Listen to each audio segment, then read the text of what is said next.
Welcome to Maharudra channel. నేను doctor P. Anil Kumar. అందరూ బాగున్నారా?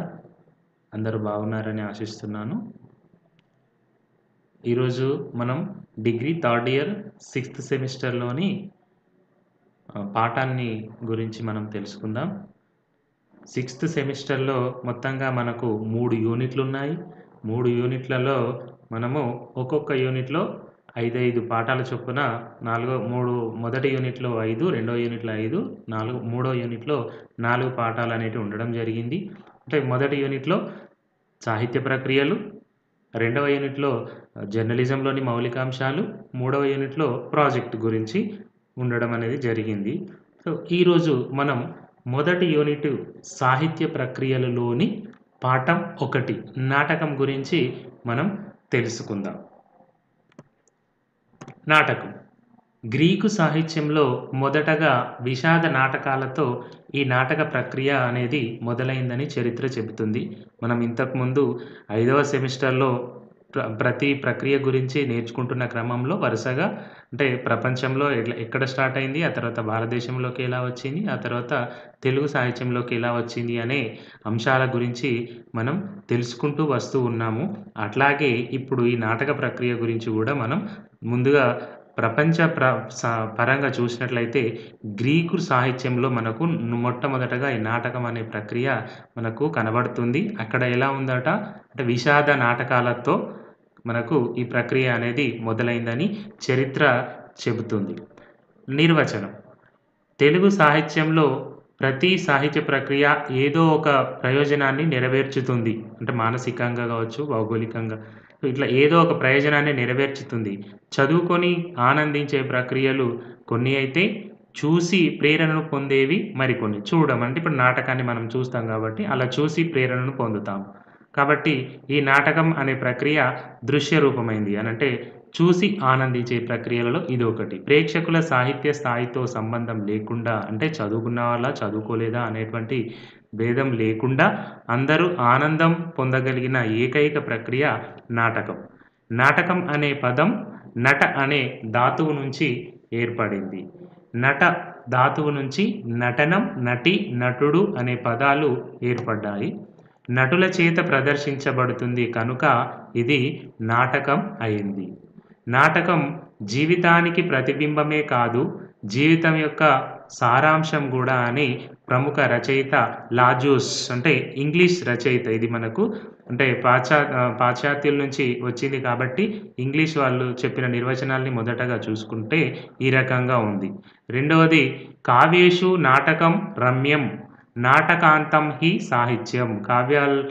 నాటకాంతం హి సాహిత్యం అని మహాకవి కాళిదాసు అన్నాడు. అంటే ఆ మాటకు అర్థం ఏంటి అంటే అన్ని సాహిత్య ప్రక్రియల్లోనూ చివరిగా స్పృశించవలసిన అంశం నాటకం అని అర్థం. అంటే అన్ని ప్రక్రియలు రాయడానికి రాసిన తరువాత ఇది రాస్తే మనకు ఇంకా చాలా బాగా అర్థమవుతుంది.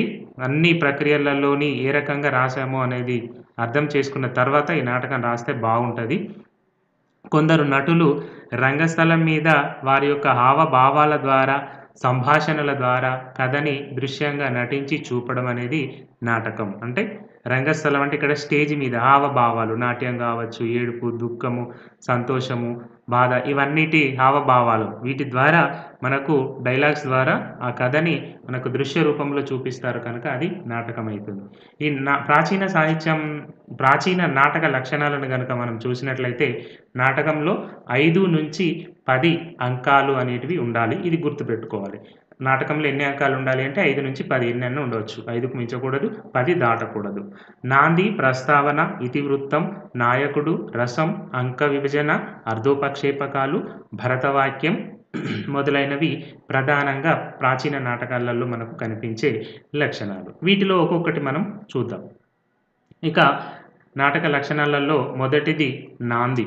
నాంది దేవతాస్తుతికి సంబంధించినది. అంటే మనం ఏదైనా పనిని ప్రారంభించినప్పుడు ముందుగాలు దేవుణ్ణి మనం ప్రార్థిస్తాం. మనం ఎగ్జామ్స్ రాసేటప్పుడు గూడా అలాగే చేస్తాం గదా!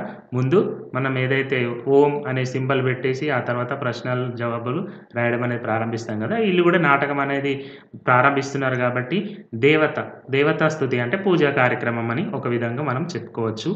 నాటక ప్రారంభంలో సూత్రధారుడు అంటే ఒక నాటకాన్ని నిర్వహించే వాళ్ళలో ఒక సూత్రధారుడు వచ్చి ఒక శ్లోకం గాని, పద్యం గాని చదివి నాటకం నిర్విఘ్నంగా పరిసమాప్తం కావాలని కోరుతాడు.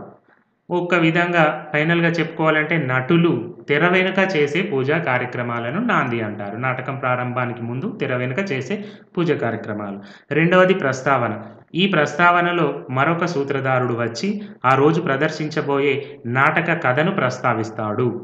ప్రేక్షకుల దృష్టిని నాటకం వైపు మరల్చడమే ప్రస్తావన లక్ష్యం. మనము ఒక విధంగా చెప్పుకోవాలంటే ఇండెక్స్. ఒక బుక్కు మనం ఏ రకంగా కొంటామంటే ఇండెక్స్‌లో ఏమేం టాపిక్స్ ఉన్నాయో, మనకు అవసరమైనవి ఉన్నాయా లేదా అని చూసి మనం బుక్కును కొంటాం గదా! అదే విధంగా ఈ నాటకానికి ప్రస్తావన అనేది అంటే ఈరోజు ఈ సంఘటనలు, ఈ ఘట్టాలు ఈ నాటకంలో ఉంటాయి. అంటే వాళ్ళకి ఇష్టమైన ఘట్టాలు ఉన్నాయనుకో, నాటకం చివరి వరకు ఉంటారు. అంటే ప్రేక్షకుల దృష్టిని నాటకం వైపు ఆకర్షించడానికి ఈ ప్రస్తావన ఆకర్షించడమే ప్రస్తావన అని అనొచ్చు. ఇక మూడవది చూసినట్లయితే ఇతివృత్తం. నాటక ఇతివృత్తాన్ని ప్రఖ్యాతం, ఉత్పాద్యం, మిశ్రమం అనే 3 విధాలుగా విభజించుకోవచ్చు. ఇక ప్రఖ్యాతం చూస్తే ఇతిహాస ప్రధానమైనది. ఇతిహాసం అంటే ఈ విధంగా జరిగిందని అనుకుంటాం గదా! అంటే రామాయణము, మహాభారతం ఈ విధంగా జరిగినాయి కదా! దాంట్లోకెళ్ళి కథను తీసుకొని రాస్తే దాన్నేమంటారు? వస్తువుని తీసుకొని రాస్తే అది ప్రఖ్యాతం అంటే ప్రఖ్యాతిగాంచింది. రాముని కాలంలో ఈ రకంగా జరిగింది. సో, అట్లాంటి వస్తువుని తీసుకొని రాయడం. తర్వాత రెండవది ఉత్పాద్యం. ఉత్పాద్యం అంటే కవి చేత కల్పించబడేది. కొందరు కవులు కొన్ని అంటే సంఘటనలు చూసి గ్రామాలలో జరగడం గావచ్చు, ఎక్కడైనా జరిగిన సంఘటనలు చూసి కొంత కల్పించి రాస్తారు. సో, అది ఉత్పాద్యం అంటే కల్పితం. కవి చేత కల్పించబడేది. మిశ్రమం అంటే కొంత ప్రఖ్యాతం, కొంత ఉత్పాద్యం. ఈ రెండిటి కలిపి రాస్తే అది ఏంది అంటే మనకు మిశ్రమం. సో, ఇతివృత్తం నాయకుడు వీళ్ళ కోసమే రాసే కొన్ని ఇతివృత్తాలు కూడా ఉంటాయి. అనంటే కొంతమంది హీరోలు ఎన్టీఆర్ గావచ్చు, ఏఎన్ఆర్ గావచ్చు, బాలకృష్ణ, చిరంజీవి ఇట్లాంటి వాటిని వాళ్ళ కోసం కొంతమంది రచయితలు కొంతమంది వాళ్ళ కోసమే వాళ్ళ నటనకి తగ్గట్టుగా కథలను రాస్తూ ఉంటారు. సో, ఇది ఇతివృత్తం ఈ రకంగా ఉంటుంది. నాయకుడు అంటే హీరో. నాయకులు ధీరోదాత్తులుగా ఉండాలి. అన్ని రకాలుగా అంటే ఒక హీరో ఏ రకంగా ఉంటాలో ఫిజిక్‌గా గాని, తర్వాత యాక్షన్‌లో గాని అన్నిట్లలో. సో, నాయకులు గూడా ధీరులు ఉదాత్తులుగా ఉండాలి. రసం అంటే ఇప్పుడు నవరసాలు ఉంటాయి గదా! ఆ నవరసాలకు సంబంధించిన ఏదో ఒక దాన్ని తీసుకొని రాయడం.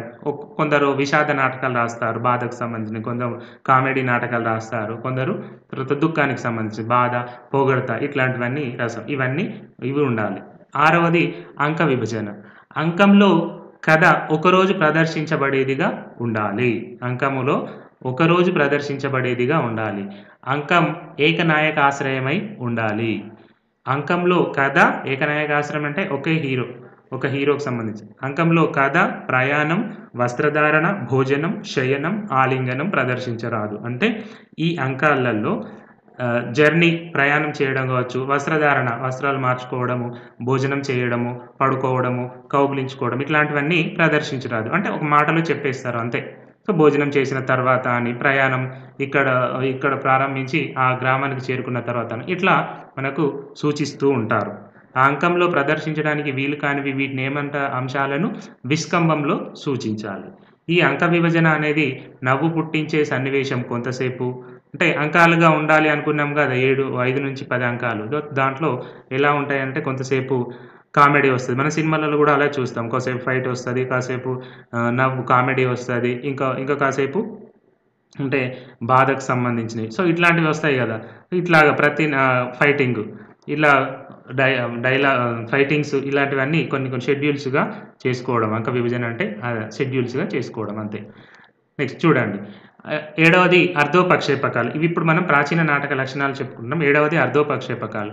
ప్రేక్షకులకు నాటకం ద్వారా వాళ్ళు ప్రదర్శించే నాటకం ద్వారా నటులు వారి నటన ద్వారా ఏడుపు, దుఃఖం, నవ్వు, కోపం లాంటివి తీసుకురావడాన్ని అర్ధోపక్షేపకాలు అని అంటారు. అంటే వాళ్ళు నటనలో లీలమైపోయి మనల్ని గూడా నాటకంలో లీనమయ్యేలా చేస్తారు. అంటే నిజంగానే జరుగుతుందా అన్నంతగా వాళ్ళు నటిస్తా ఉంటారు. సో, దాని ద్వారా మనకు ఏడుపొస్తది. మనం కొన్ని సీరియల్లు, సినిమాలు చూస్తూ ఉంటే అలాగే. సినిమాలలో వాళ్ళు ఏడుస్తే మనం ఏడుస్తాం. వాళ్ళు నవ్వితే మనం నవ్వుతాం. వాళ్ళు కోపమొచ్చి ఫైటింగ్ చేస్తే మనం గూడా పక్క వాళ్ళని కొడతా ఉంటాం. సో, ఇట్లాగా నా వాళ్ళ నటన ద్వారా ప్రేక్షకులలో తీసుకు ఇట్లాంటివి తీసుకురావడాన్ని ఏమంటారు అంటే అర్ధోపక్షేపకాలు అంటారు. ఎనిమిదవది భరతవాక్యం. ఈ భరతవాక్యం నాటకాన్ని మంగళకరంగా ముగిసిందని, నాటకం చివరలో నాయకుడు గాని, ప్రధాన పాత్ర గాని లోకానికి శుభం చేకూరాలని కోరుతూ చదివే పద్యమే భరతవాక్యం. భరతవాక్యం నాటకం ముగింపులో అందరికీ శుభం కలగాలని చూసేవారందరికీ శుభం జరగాలని పాడుతూ అందరికీ హారతి ఇస్తూ ఉంటారు. సో, భరతవాక్యం అంటే ఇది. తరువాత మనం ఆధునిక నాటక లక్షణాలు చూసినట్లయితే అది ప్రాచీన నాటకం. ఆధునిక నాటకంలో కూడా కొంత భేదం అనేది ఉంటుంది. నటులు వేషం ధరించి ప్రేక్షకుల కోసం కథను ప్రదర్శిస్తారు. ప్రేక్షకులందరూ కలిసి సామూహికంగా పొందే అనుభవం. అంటే అందరూ కలిసి చూసి ఒక సమూహం అంటే నాటకం ఈ అనుభవం అంటే సామూహికంగా పొందే అనుభవం అనేది నాటకం యొక్క ప్రధాన లక్షణం. ప్రేక్షకులు నటుల నటుల నటనతో మమేకమై అనుభూతుల్ని పంచుకునే దృశ్య ప్రక్రియ. మూడవది నాటకంలో పాత్రలు అనుభవించే ఉద్వేగాలన్నింటినీ ప్రేక్షకుడు అనుభవించేటట్లు చేయడం నాటకం ప్రత్యేకత. ఉద్వేగాలు అనంటే ఏడుపు, కోపం, బాధ ఇవి. అవన్నీ ప్రేక్షకుడు కూడా అనుభవించేటట్టు చూసేవాళ్ళు. నాటక ప్రదర్శన ప్రారంభం నుంచి ముగింపు వరకు నటుల విభిన్నమైన అనుభూతులు ప్రేక్షకులు కూడా అనుభవించాలి. నాటకం సమాహార కళ. నాటకం రాయడం నుంచి ప్రదర్శించే వరకు చాలామంది సహకారం అనేది అవసరం ఉంటుంది. రచయిత రాసిన నాటకం బీజం అంటే ఒక విత్తు లాంటిదైతే ప్రదర్శన సమయానికి నాటకం రాయడం ప్రారంభం నుంచి నటీనటులను సెలెక్ట్ చేసుకోవడము, కథ, మాటలు, డైలాగ్స్, సంగీతము, కాస్ట్యూమ్స్ ఇవన్నీ కావాలి. కాబట్టి అది సమాహార కళ. ఆ ప్రారంభం నుంచి రాయడం నుంచి మొదలుపెట్టుకుంటే నాటకం స్టేజ్ మీద వేసే వరకు అంటే రాయడాన్ని ఒక వృక్షంతో పోలిస్తే ప్రదర్శన అంటే స్టేజ్ మీద పర్ఫార్మెన్స్ చేసేదానికి అది పెద్ద మహావృక్షం అవుతుంది అని చెప్పారు. ఇంకోటి ఏంటి అనంటే నాటకం సామాజిక కళ. ప్రజల మనోభావాలను వారి జీవన విధానానికి అద్దం పట్టే మాధ్యమం. మనోభావాలు మనుషులలో ఉండే భావాలను వారి జీవన విధానాన్ని అంటే ఏ రకంగా ఉంటున్నారు, ఎటువంటివి అనేది వాటికి అద్దం పట్టే మాధ్యమము అని అన్నారు. నాటకం సార్వజనీనం. ప్రజలందరికీ మనసు ఒకటే. ఆ మనసులో కలిగే ఉద్వేగాలు ఒకటే. కాబట్టి నాటకాన్ని ఆస్వాదించడంలో చిన్న చిన్న తేడాలతో అందరికీ ఒకటే. అందుకే నాటకం అనేది సార్వజనీనం. అందరినీ ఒకే రకంగా అలరిస్తుంది. నాటకం సార్వకాలికం. ఎప్పుడో జరిగిపోయినదైనా ఒకనాడు అది నిజానికి, ఒక వేదనకి, ఒక అన్వేషణకి అద్దం పడితే అప్పటి సమాజ స్థితిగతులు మారినా ఆ నాటకం అన్ని వేళలా నిలిచి ఉంటుంది. ఎగ్జాంపుల్ అంటే సర్వకాలికం అంటే ఎల్లకాలం ఉంటుంది. మనం ఈ ఎగ్జామ్ అంటే ఈ టాపిక్‌లో తీసుకున్న ఎగ్జాంపుల్ కన్యాశుల్కం అనే ఒక నాటకం. ఆ నాటకం ఎప్పుడో జరిగినదైనా గానీ ఇప్పటికి గూడా ప్రేక్షకులని అందరినీ అలరిస్తూ ఉంటుంది. సో, నాటకం వ్యాఖ్యానాత్మకం. జీవితం మీద తనకున్న అభిప్రాయాలను తెలియజేయడానికి రచయిత నాటకాన్ని రాస్తాడు. జరిగిన, జరుగుతాయని రచయిత భావించిన సంఘటనలకు దృశ్య రూపమే ఈ నాటకం. నాటకం అనుకరణాత్మకం అంటే ఒకరి జీవితాన్నో లేదా ఒకరి చేష్టలనో అనుకరించడం కాదు. మానవ జీవిత అనుభవాలను క్రోడీకరించి క్రమబద్ధం చేయడమే ఈ యొక్క అనుకరణం. అది మానవ జీవితమే సుమా అంటే నాటకం రాశారు అంటే అది నిజంగా మనుషుల్లో జరిగింది అని అనుకునేంత ప్రతిభావంతంగా నాటకాలనేటివి ఉంటాయి. నెక్స్ట్ ఇక ఇతివృత్త వైవిధ్యము. ఇతివృత్తము అనంటే మనం ఇందాక ప్రాచీనంలో గూడా చూసుకున్నాం గదా! భారతంలోకెళ్ళి కొంత, భాగవతంలోకెళ్ళి కొంత, తర్వాత కల్పించేది కొంత అనుకున్నాం గదా! ఈ ఆధునికంలో గూడా అలాగే ఉంటుంది. నాటక దృశ్య రూపం అంటే చూసి ఆనందిస్తాం కనుక, ప్రేక్షకుల కోసం ప్రదర్శించేది కనుక దానికి కాల పరిమితి అనేది ఉండాలి. గంటలు పోతూ ఉంటే ఎవరు గూడా చూడరు. సో, కాబట్టి కాల పరిమితి ఉండాలి. నాటకం ప్రదర్శించేంత సేపు ప్రేక్షకులను కూర్చోబెట్టాలి. కాబట్టి ఉత్కంఠ భరితమైన సంఘటనలను ఎన్నుకోవాలి. అందువల్ల నాటకీయ సన్నివేశాల ఎంపిక కూర్పు, ఇతివృత్త నిర్మాణానికి ముఖ్యం. వస్తువును బట్టి నాటకాలను పౌరాణికాలు, చారిత్రకాలు, సాంఘిక నాటకాలు అని వర్గీకరించడం అనేది జరిగింది. పౌరాణికాలు చూసుకున్నట్లయితే తొలినాళ్లలో పురాణ ఇతిహాసాలే ప్రధాన వస్తువులుగా భారతం, రామాయణం, భాగవతం నుంచి కథను తీసుకొని నాటకాలుగా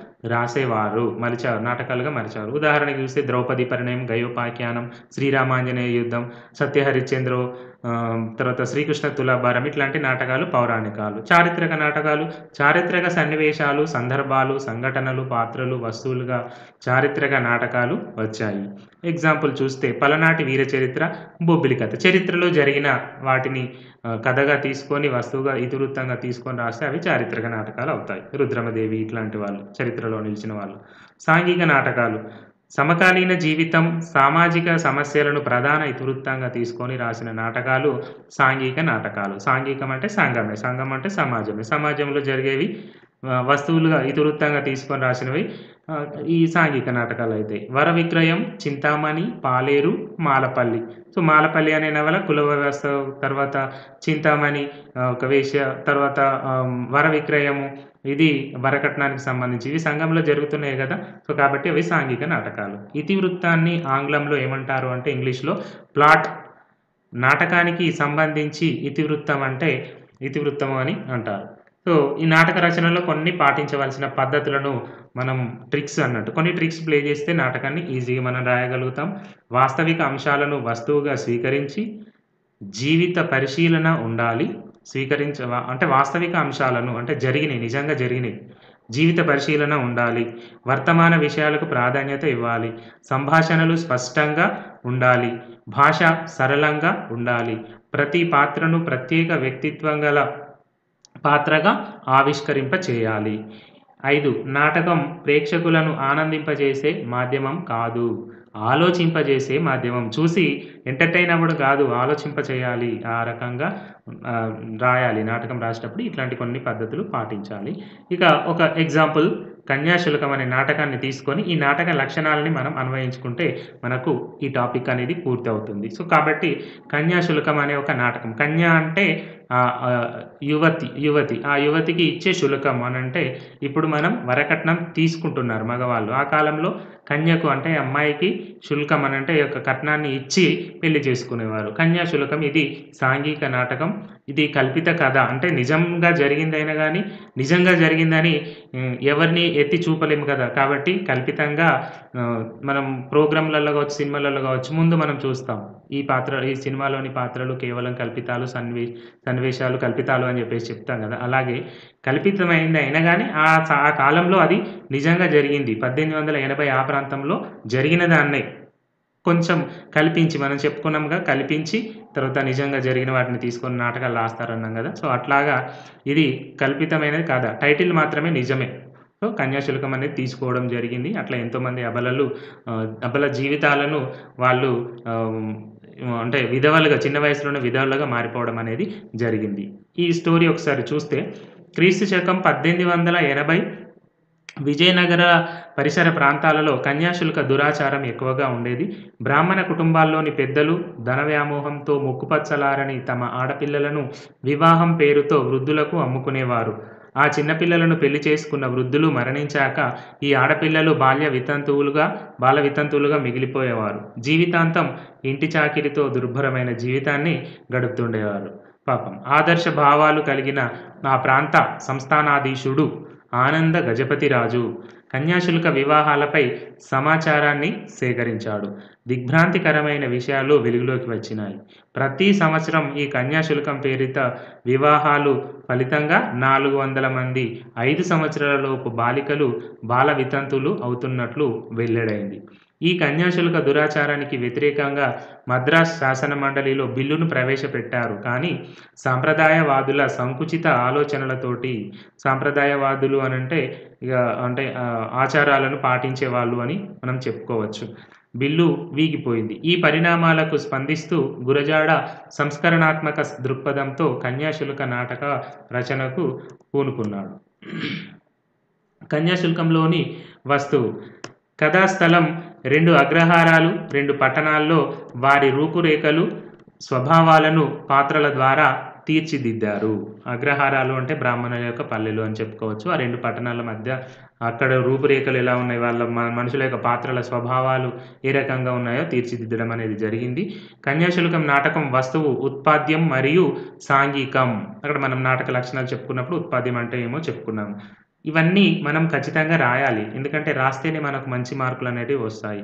ఏదో మనం కొంచెం సమాచారంతోటి వెళ్ళి రాసి మార్కులు రాలేదని బాధపడే కంటే ఎక్కువ సమాచారాన్ని సేకరించి మనం ఎగ్జామ్ సెంటర్‌కి వెళ్ళి పరీక్ష బాగా రాస్తే మనకు మంచి గ్రేడింగ్ అనేది రావడం అనేది జరుగుతుంది. కాబట్టి ఇట్లా నాటకం ఈ సాంఘికం వస్తువు అనేది ఉత్పాద్యము మరియు సాంఘికం. సమకాలీన సమాజాన్ని నిశితంగా పరిశీలించి సామాజికుల్లో చైతన్య స్ఫూర్తిని కలిగించాలనే సంకల్పంతోటి ఈ నాటక రచన అనేది సాగింది. గురజాడ రాసిన కన్యాశుల్కం నాటకం ఆధునిక తెలుగు సాహిత్యంలోనే కాదు, భారతీయ సాహిత్యంలోనూ ఇంకా చూస్తే ప్రపంచ సాహిత్య చరిత్రలోనూ ఒక కళాఖండంగా పేర్కొనదగినది. ప్రస్తుతం ప్రజాదరణ పొందుతున్నది మాత్రం 1909లో ప్రచురించిన 2వ కూర్పు. నేను ఇక్కడ పుస్తకం యొక్క బొమ్మ ఇవ్వడం అనేది జరిగింది. మలి కూర్పు అంటే సెకండ్ ఎడిషన్ అని మనం చెప్పుకోవచ్చు. 1909లో సెకండ్ ఎడిషన్ రావడం అనేది జరిగింది. ఈ కన్యాశుల్కంలో ఇతివృత్తం ఏమున్నది? అగ్నిహోత్రావధానులు పెద్ద కూతురు బుచ్చమ్మని కన్యాశుల్కం తీసుకొని ముసలివాడికిచ్చి పెళ్లి చేస్తే అతడు పెళ్లి జరుగుతుండగానే మరణిస్తాడు. బుచ్చమ్మ విధవగా ఇంట్లో అందరికీ సేవలు చేస్తూ ఉంటుంది. అంటే ఆ కాలంలో ముసలి వాళ్ళు అంటే డబ్బులకు ఆశపడి కొంతమంది తల్లిదండ్రులు ఏం చేశారంటే ముక్కుపచ్చలారని 5 సంవత్సరాల పిల్లలని ముసలివాడికిచ్చి, రేపో మాపో చనిపోతాడు అని ముసలివాడికిచ్చి పెళ్లి చేసేవారు. ఎందుకంటే ధనం మీద వ్యామోహం తల్లిదండ్రులకి, కన్న తల్లిదండ్రులే అలా చేసేవాళ్ళు అన్నమాట. కాబట్టి వాళ్ళు మళ్ళీ పెళ్లి చేసుకునే అవకాశం ఆ కాలంలో లేకుండే ఈ ఇంటిలోనే విధవగా ఉండి అందరికీ సేవలు చేస్తూ ఉండేవాళ్ళు. అట్లా బుచ్చమ్మ అనే ఆమె ఉన్నది. అగ్నిహోత్రావధానులు కూతురు బుచ్చమ్మ. ధనం పట్ల ఆశ చావని, ఒక కూతురు జీవితం ఇలా అయింది. రెండో కూతురు ధనం పట్ల ఆశ చావని అగ్నిహోత్రావధానులు కన్యాశుల్కం తీసుకొని తన చిన్న కుమార్తె సుబ్బికి కూడా బాల్యంలోనే ముసలివాడైన లుబ్ధావధానులకు ఇచ్చి వివాహం చేద్దామనుకుంటాడు. ఈ పెళ్లికి రామప్ప పంతులు మధ్యవర్తి వహిస్తాడు. తన కూతురికి ఈ బాల్య వివాహం తప్పించమని అగ్నిహోత్రావధానులు భార్య అనంటే సుబ్బి యొక్క తల్లి ఏమనంటూ వెంకమ్మ తన అన్న అయిన కరటక శాస్త్రిని కోరుతుంది. అందుకు పూనుకున్న కరటక శాస్త్రి ఈ పెళ్లిని తప్పిద్దామని కరటక శాస్త్రి పూనుకొని తన పేరు గుంటూరు శాస్త్రులుగా మార్చుకొని మధురవాణి అనే ఒక వేశ్య సహాయంతోటి తన శిష్యుడికి, ఎవరు గుంటూరు శాస్త్రులుగా, నేను ఇక్కడ మీకు ఒక బొమ్మ ఇచ్చాను కింద చూసినట్లయితే ఆయన కరటక శాస్త్రి, పక్కన ఉన్న ఆమె మధురవాణి, మధ్యలో ఈ యొక్క కరటక శాస్త్రి శిష్యుడు ఆయనకు ఆడవేషం వేసి ఆ ముసలివాణి దగ్గరికి తీసుకెళ్ళి పెళ్లి చేస్తారు. పెళ్లి చేసుకున్న తర్వాత వీళ్ళు ఏం చేస్తారు, పెళ్లి అయిపోయింది. మధురవాణి సహాయంతో తన శిష్యుడికి ఆడవేషం వేసి లుబ్ధావధానులతో పెళ్లి జరిపిస్తారు. మధురవాణి రామప్ప పంతులు పోషణలో ఉన్న ఒక వేశ్య, మంచి మనసు, మాటకారితనం ఉన్న మనిషి. అటు పిమ్మట గుంటూరు శాస్త్రులు ఆయన శిష్యుడు నగలు బట్టలతో తర్వాత పారిపోతారు. అది ఇతివృత్తం.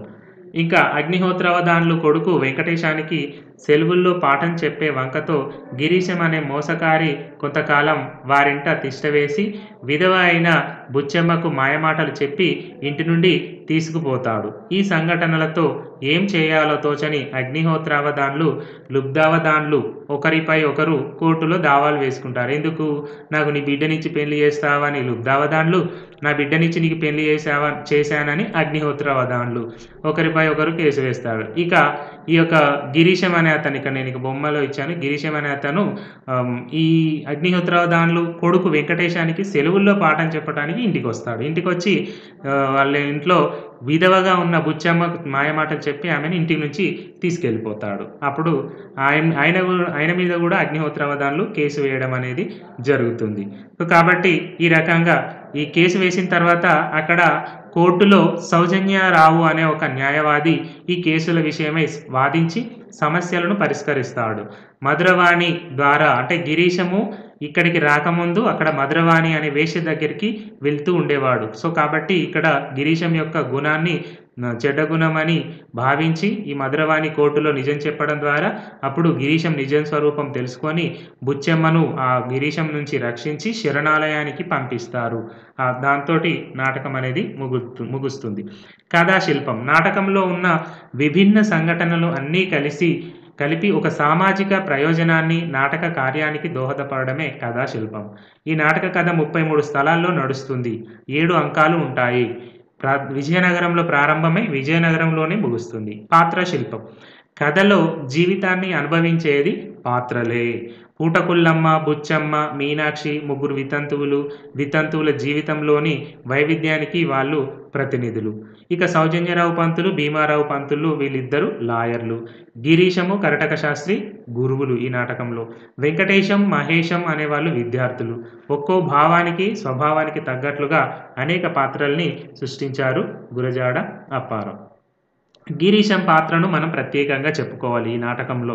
ఎందుకంటే మనకు ప్రశ్నల్లో ఎగ్జామ్‌లో గిరీశం పాత్రను విశ్లేషించండి అని వస్తుంది. సో, కాబట్టి నాటక లక్షణాలను తెలుపుతూ గిరీశం పాత్రని మనము విశ్లేషించాల్సి ఉంటుంది. కన్యాశుల్కంలో గిరీశం ఒక విలక్షణమైన పాత్ర.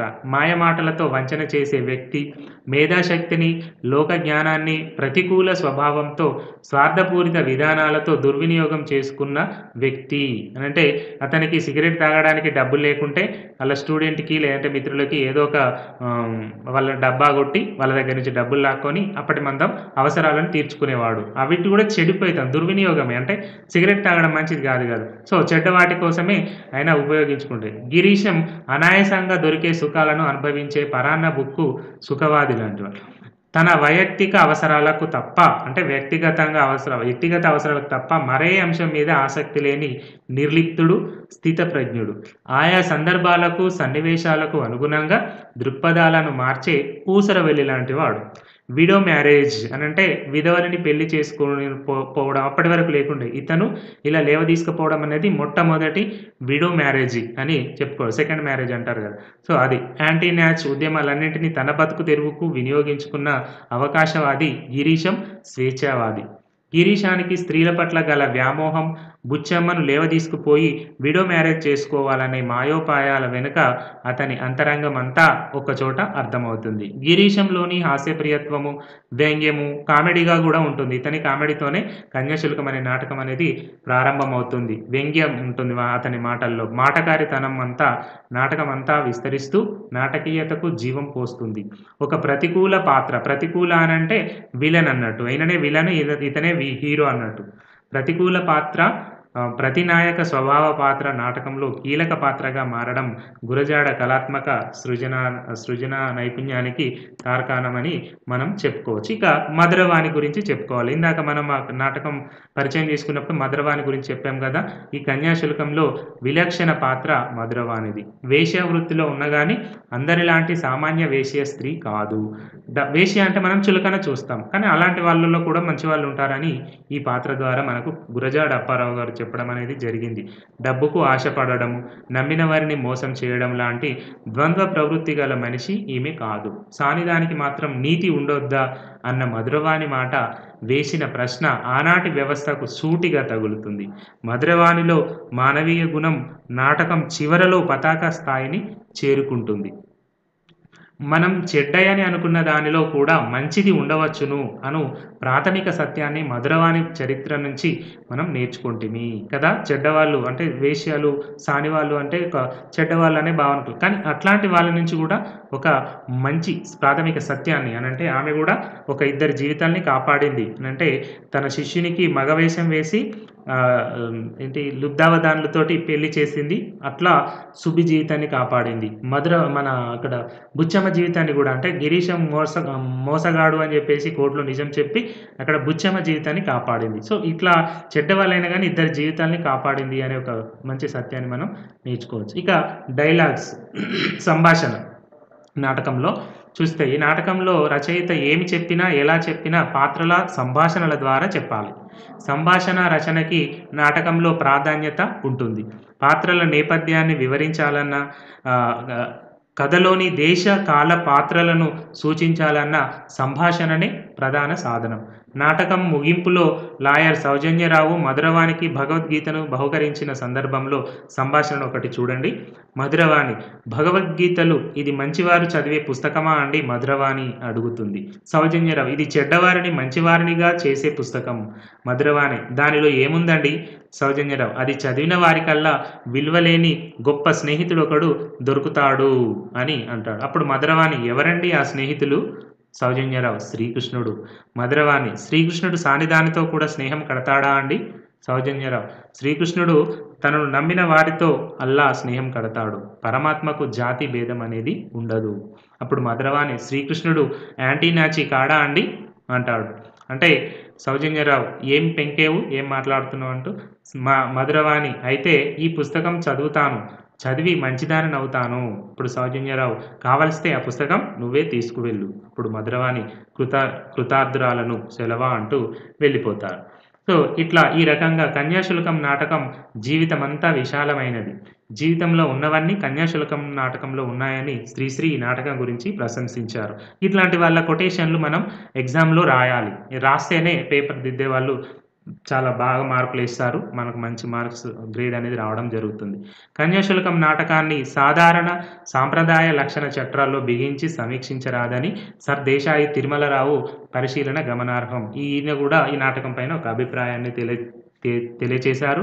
నాటక రచనలో నైపుణ్యాలను పెంపొందించుకోవాలంటే కన్యాశుల్కం, మా భూమి, వరవిక్రయం, పాలేరు, మాలపల్లి, మరో మొహంజదారో, కప్పలు, కుక్క, ఎన్‌జీఓ మొదలైన నాటకాలను మనం చదవాలి. ఇక నాటక అధ్యయనంలో సూక్ష్మ దృష్టిని పాటించడం వల్ల నాటక రచనలకు సంబంధించిన మెలకువలు తెలుస్తాయి. ఈ నేపథ్యంలో మీ చుట్టూ ఉండే అనేక సామాజిక సమస్యల మీద విద్యార్థులు నాటకాలు రాయవచ్చు. సో ఇంతటితో మనకి టాపిక్ ముగించింది. ధన్యవాదాలు. ఈ వివరణ గనుక మీకు నచ్చినట్లయితే నా ఛానల్‌ని సబ్స్క్రైబ్ చేయండి, లైక్ చేయండి, మీ ఫ్రెండ్స్‌కి షేర్ చేయండి.